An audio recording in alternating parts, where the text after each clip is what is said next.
What if the first war in human history started with just a handful of people and changed the way humans lived forever? No armies, no kings, no countries, no borders. Just two groups of humans standing face to face. And then suddenly, someone attacked. But why? Was it hunger, land, water, revenge? Or was there another reason that pushed humans to fight their own kind? The terrifying part is that we may never know exactly who started the first war, but ancient bones have left behind clues. Signs of brutal injuries, stone weapons buried beside the dead, and evidence that humans were attacking other humans thousands of years before the first great civilizations appeared. So, what really happened? Who fought the first war, and why? To find out, we have to go back to a time before countries existed, before armies existed, before anyone had even written down the word war. And what we find there may completely change the way you see human history. But before we can understand the first war, we need to understand the world that existed before war became a part of human life. Long before the first armies marched across battlefields, humans lived in small groups. There were no countries, no borders, no kings, no soldiers waiting for orders. Most people lived by hunting, gathering plants, fishing, and moving from one place to another when food became scarce. And for thousands of years, cooperation was essential.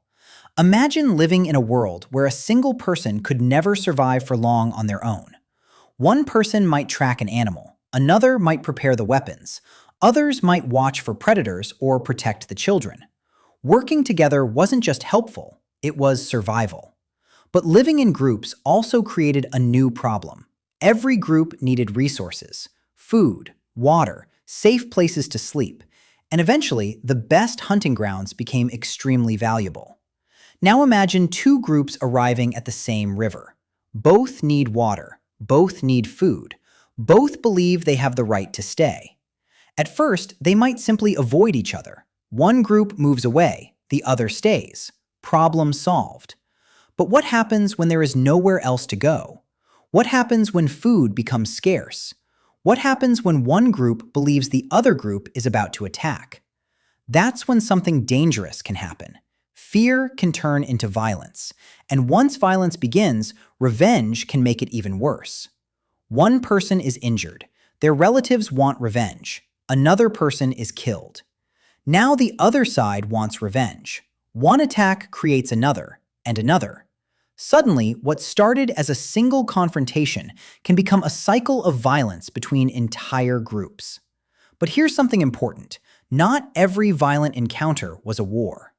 Humans have probably fought each other for an extremely long time.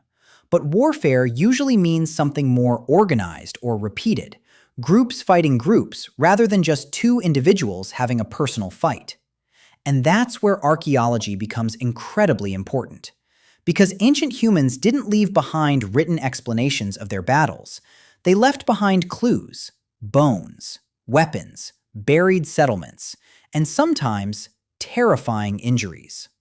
Archaeologists can examine ancient skeletons and look for signs of violent trauma. A healed injury can tell us that someone survived an earlier attack. A severe injury around the time of death can tell a very different story. And when similar evidence appears across many individuals from the same community, the picture becomes much more disturbing. It suggests that violence wasn't always an isolated event. Sometimes entire communities may have experienced periods of conflict. One of the most famous examples comes from an ancient site called Jebel Sahaba in what is now Sudan. The people buried there lived roughly 13,000 years ago. Many of the skeletons show injuries consistent with violent encounters. Projectile points were also found among the remains.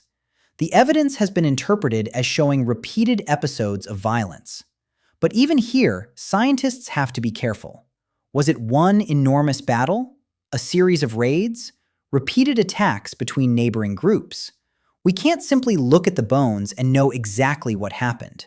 And that's what makes the mystery of the First War so fascinating. We may never discover the exact first battlefield, But the evidence tells us something important. Organized violence between human groups is far older than civilization itself. And then something happened that changed the scale of human conflict forever. Humans began settling down. They started staying in one place for longer periods. They cultivated plants, they domesticated animals, and slowly, they accumulated something they had rarely possessed before: resources worth fighting over. But was that really the beginning of war? Or had humans already been fighting long before they settled down? That's where the story gets even more complicated. For most of human history, moving was an advantage. If an area stopped providing enough food, a group could simply move on. But then, something changed. Humans began staying in the same places for longer periods. They planted crops, they raised animals, they built permanent or semi-permanent settlements. And for the first time, people could accumulate resources. Grain could be stored, animals could be owned, land could be cultivated, homes could be built. And suddenly, leaving wasn't so easy. Because if another group entered your land, you weren't just losing a place to sleep. You could lose your food, your animals, your home, and your entire way of life. This may have created one of the most dangerous problems in human history. How do you protect something that you can't simply carry away? At first, simple cooperation may have been enough. People could build defensive walls, they could watch for approaching enemies, and they could create weapons specifically designed for fighting other humans. Spears that were once useful for hunting could also become weapons against rival groups. Bows could be used for hunting, but they could also be used from a distance against an enemy. And that's when warfare began changing. Humans weren't simply fighting with whatever happened to be nearby. They were developing tools that could make violence more effective. But weapons weren't the only thing that changed. Numbers mattered. Imagine one person attacking another. That's a fight. Now imagine 10 people surrounding another group. That's something completely different. Groups could coordinate. They could surround an enemy. They could attack from different directions. They could defend a settlement together. And eventually, some communities became large enough to support people whose main purpose was protection, or fighting. This was the beginning of something that would eventually become armies. But there was still one enormous problem. How do you convince ordinary people to fight and possibly die for their group? Fear could do it. Revenge could do it. Protecting family could do it. And later, loyalty to a ruler or a kingdom could do it. But thousands of years before kings and empires, the reasons were probably much simpler. Protect your children. Protect your food. Protect your home. Protect your people. And sometimes, take what another group has. That's where warfare becomes especially dark. Because once humans discovered that violence could be used not only for defense, but also to gain resources, conflict could become profitable. A successful attack could mean more land, more animals, more food, more power. And that creates a dangerous cycle. The stronger a group became, the more valuable its territory could become. And the more valuable its territory became, the more other groups might want it. But there is another mystery. What did the very first warriors actually look like? They didn't wear metal armor. They didn't ride tanks. They didn't carry modern rifles. They were ordinary humans, using simple weapons made from stone, wood, and bone. And yet, those simple weapons could be deadly. Archaeologists have discovered ancient arrowheads, spear points, and evidence of violent injuries from prehistoric communities. Some sites even show signs that entire populations experienced periods of intense violence. But here's where the story takes an unexpected turn. The first true wars may not have looked anything like the giant battles we imagine today. There may not have been thousands of warriors charging across an open field. Instead, the earliest conflicts could have been much smaller. A surprise attack at dawn, a raid on a neighboring settlement, an ambush near a water source, a group attacking another group and disappearing before the enemy could respond. And that raises a terrifying possibility. Perhaps the first war didn't begin with two armies meeting on a battlefield. Perhaps it began with something much smaller, one group deciding to attack another. But as human societies grew larger, those small conflicts could become something much more powerful. Leaders emerged, settlements became cities, cities became kingdoms, and eventually, humans learned how to turn war into an organized system. The weapons became stronger, the armies became larger, and the consequences became unimaginable. But before we get to the world's first great armies, there's one question we still need to answer. Was war an unavoidable part of being human, or could the first wars have been prevented? And the answer may be more complicated than you think. The truth is, we may never know exactly where the first war began. There was no historian standing on the battlefield, no written record, no one recording the names of the warriors. But archaeology gives us something almost as powerful as a written story: evidence. And that evidence tells us something important. Organized violence did not suddenly appear when the first kingdoms were created. It was already there. But as human communities became larger, war became more organized. A group could now have leaders, defenders, specialized weapons, and eventually, entire armies. The same human creativity that helped people build houses, grow food, and create tools could also be used to become better at destroying their enemies. And that is one of the darkest contradictions in human history. The invention of better tools didn't only make life easier, sometimes it made war more deadly. A simple stone could become a hammer. A sharpened stone could become a spear point. A wooden shaft could turn that stone into a weapon capable of striking from a distance. And eventually, humans learned to work with metal: copper, bronze, iron. Each technological breakthrough changed warfare again. But technology wasn't the only thing that made wars bigger. Organization did. Once humans learned how to coordinate large groups, a conflict between a few dozen people could become a conflict involving hundreds, and eventually thousands. Orders could be given, weapons could be produced in large numbers, food could be stored for soldiers, defensive walls could be constructed, and rulers could send armies far beyond their own villages. This is how war slowly transformed from small-scale violence into one of the most powerful forces in human history. But here's the question that matters most. Were humans always destined to become warriors? Not necessarily. Archaeologists have found prehistoric communities that appear to have experienced long periods without obvious signs of large-scale warfare. That means violence was not necessarily constant. Humans were also capable of cooperation on an enormous scale. They cared for injured members of their communities.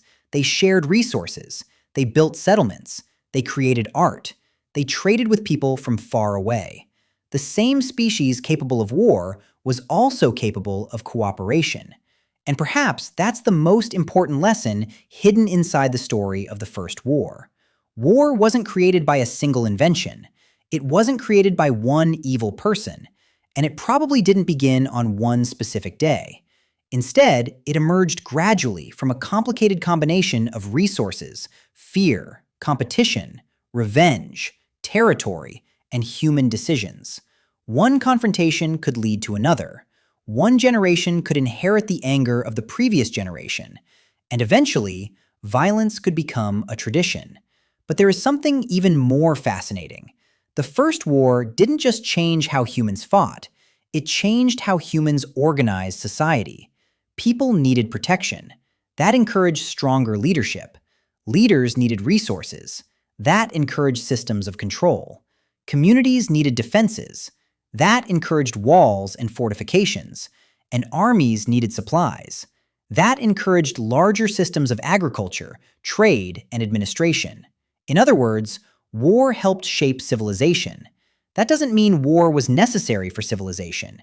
It means that once warfare became common, human societies evolved around the threat of it. And the world we live in today still carries the fingerprints of that ancient past. Countries have borders, governments maintain armies, nations build weapons, and people still debate the same ancient questions. Who owns this land? Who controls these resources? Who should be protected? And when is fighting justified? Thousands of years have passed, but some of those questions haven't disappeared. So, who started the first war? We don't know, and maybe we never will. There probably wasn't a single first warrior. There wasn't a single first battlefield. And there may not even have been one moment when humans suddenly invented war. Instead, warfare seems to have emerged gradually. As human groups became larger, resources became more valuable, and conflicts became more organized.